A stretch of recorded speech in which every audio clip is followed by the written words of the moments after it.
Buenos días, estimados compañeros y estimado profesor. Venimos a presentarles el parcial del grupo 2, que está conformado por Juan David Ariza, Buenos días. María Fernanda Borges, Buenos días.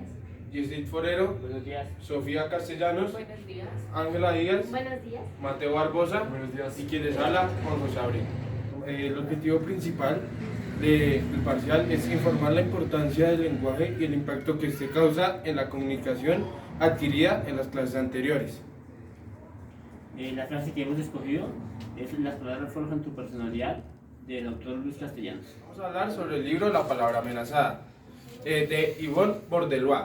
Fue publicado en el año 2003 en el diario La Nación de Argentina, precisamente en Buenos Aires, Argentina. Yvonne Bordelois nació el 5 de noviembre de 1934 en Alberdi, Argentina.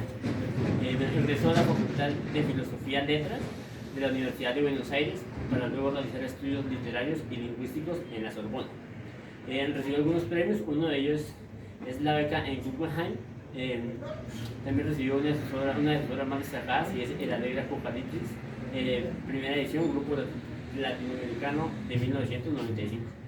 Bueno, y vamos a comenzar con las entrevistas aquí con María Fernanda Borges. ¿Qué nos puedes comentar del capítulo 5 del libro La palabra amenazada? Bueno, en realidad fue un capítulo muy interesante y una idea que yo resalté muchísimo es que el lenguaje se toma como un don diferenciador del ser humano. ¿Por qué?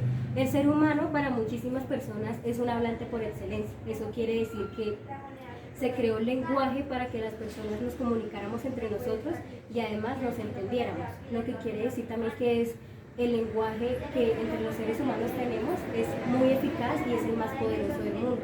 Continuando con el capítulo 5, tenemos aquí a Sofía Castellanos. ¿Qué nos puedes hablar tú del capítulo 5 del libro La palabra amenazada? El deterioro del lenguaje, tanto del que hablamos como del que escuchamos, se ha convertido en una forma de autodestrucción, debido a que con el paso del tiempo lo hemos transformado y se ha convertido en una forma inadecuada al hablarlo. Dando continuidad al tema, cuéntanos, Juan, ¿cuál es la idea más importante del capítulo 6? Bueno, la idea principal que yo hallo en el capítulo 6 es el momento en el que nos dice que nosotros mismos, las personas, de cierta manera estamos violentando hacia el lenguaje. Es un poco ilógico pensar eso porque el lenguaje no es algo físico, no es algo que yo le pueda pegar ni nada parecido a eso. Pero si nos ponemos a pensar a fondo es un poco y muy lógico, la verdad, ya que nosotros mismos estamos ignorando de cierta forma, rechazando, dejando a un lado, sin poner ningún tipo de atención al lenguaje. Muchas de las personas no le ponen cuidado a un libro, lo cual eso puede incrementar en su intelecto de una manera increíble. Entonces eso es lo que nos dice el libro, estamos violentando hacia ellos, no nos estamos aprovechando de todo lo que nos dice, de todo lo que nos da, como lo son los libros, los cuentos, las novelas, etcétera, de todo eso. Entonces esa es la manera en la que nosotros estamos violentando, afectando, en el momento en el que nosotros dejamos a un lado, lo ignoramos y no le damos ningún sentido de importancia. Y lo que nos plantea en el libro es la solución. ¿Qué solución? Es una solución muy buena y es muy lógica, que yo también apoyo, que es diariamente alimentarnos, vivir del lenguaje, de libros, de novelas, de actos, de pinturas. Es que hasta una pintura puede ser un tipo de lenguaje. Entonces es eso, si nosotros nos proyectamos y nos proponemos el simple hecho de incrementar el lenguaje en nuestras vidas, créanme que el mundo humano en donde habitamos actualmente seríamos muchísimos más superiores a lo que somos ahorita, tendríamos un montón de intelecto al que ya tenemos ahora. Entonces eso fue lo que más me llamó la atención. Listo, Juan, gracias. Continuando con las entrevistas, tenemos aquí a Ángela Díaz. Y te quiero preguntar, para ti, ¿cuál es la idea más destacada del capítulo 7 del libro La palabra amenazada? Bueno, la idea más importante del capítulo 7 es entender la etimología de las palabras, cómo ellas han cambiado por medio de los avances tecnológicos y culturales. Por ejemplo, Nietzsche describe que la etimología de las palabras, que supuestamente son literales, en realidad son figuras poéticas antiguas muy destacadas. Leo, cuéntanos cuál es la idea más importante del capítulo 7. Bueno, en el capítulo 7 lo que me pareció más importante y me llamó mucho la atención fue el significado de cada palabra. O sea, el origen que de cada palabra podemos ver y nos da un conocimiento mucho mejor. Así como el ejemplo que tenía de la familia, el del matrimonio, el de sujeto y entre otros que hay ahí. Entonces eso nos permite de forma más detallada saber cuál es el significado de esa palabra y pues cómo la podemos interpretar mediante un lenguaje eficaz. Ángela, ¿nos puedes resaltar algunos aspectos sociales respecto a la lectura? Claro que sí. Por ejemplo, un aspecto social ha sido la tecnología. El progreso tecnológico, por ejemplo, en las computadoras, ha llevado a cambiar y transformar nuestro lenguaje. Es decir, en la actualidad abreviamos algunas palabras. Por ejemplo, la palabra que, en vez de decir que, decimos Q, la transformamos en una Q. Ahí el impacto que ha tenido la tecnología en nuestra sociedad actual. Ok, muchas gracias. Gracias a ti. ¿Qué aspectos culturales nos resaltas? Bueno, en este texto nos demuestra la importancia del lenguaje en la formación del nivel individual y en el de la sociedad, ya que esos dos aspectos conforman lo que es una comunicación universal, una cultura universal. Entonces, además, otro aspecto que se podría también resaltar de este texto en el campo cultural podría ser la importancia del origen de las palabras al momento de utilizarlas, ya que, digamos, mencionan muy importante que tú no puedes hablar las palabras por hablarlas, sino que tienes que saber su origen porque así es como se respetan. Bueno, Mateo, otra pregunta que tenemos es ¿cuál es el aspecto económico respecto al libro? Muy bien, bueno, para mí el aspecto económico que puede encontrar, vamos a empezar primero sobre Argentina, que ahí bien se menciona en el libro en el capítulo 7, que es sobre la crisis económica tanto política como económicamente, que podemos ver como la crisis perpetua de Argentina, que ahora le dicen que ya desde hace años viene Argentina muy mal, viene con una inflación sobre el 100%, y desde el ejemplo de las islas de las Maldivas, ellos están con una crisis económica bastante mal.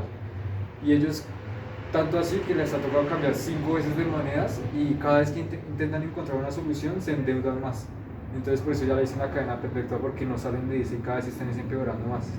Entonces, por ejemplo, de la isla de las Maldivas, que tuvieron el conflicto contra Reino Unido, ellos tuvieron que mandar unas tropas, especialmente pues todos los hombres adultos, a mandarlos allá pues a recuperar ese territorio.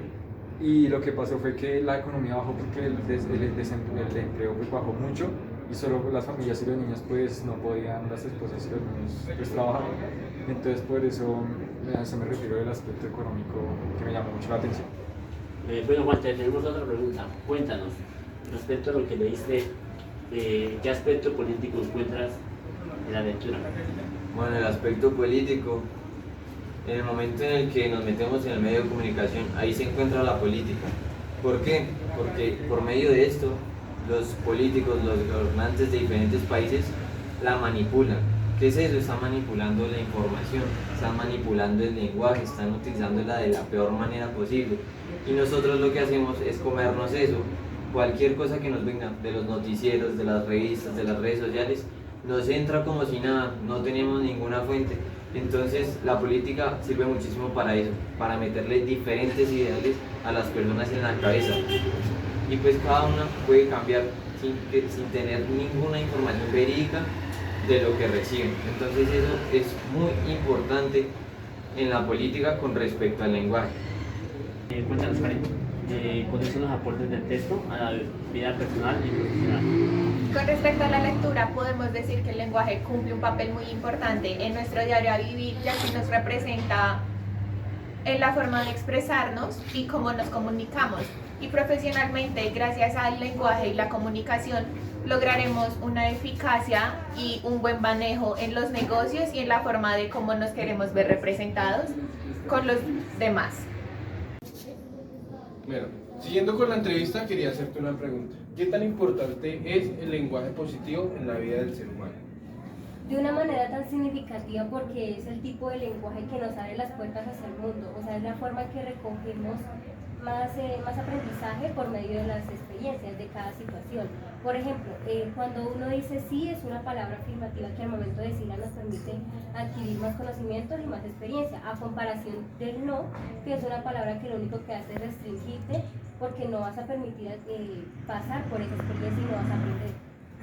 Bueno, siguiendo aquí con Ángela, te quería preguntar, ¿cuál es la importancia de las palabras? Las palabras son muy importantes debido a que tienen dos efectos, uno positivo y uno negativo. Por ejemplo, si yo te digo una palabra negativa, o es algo muy común que se ve en las familias, que dicen no sirves, no puedes, eso genera un impacto negativo en la persona y puede hacer que crezca con problemas psicológicos. Al igual que las palabras tienen un impacto positivo. Por ejemplo, si yo desarrollo en mí un lenguaje como si yo puedo, palabras positivas, pues yo voy a crecer teniendo un desarrollo muchísimo más positivo y una visión mejor con respecto al mundo. Muchas gracias. Gracias a ti. Esto damos por culminada la entrevista de hoy. Muchas gracias por su atención prestada.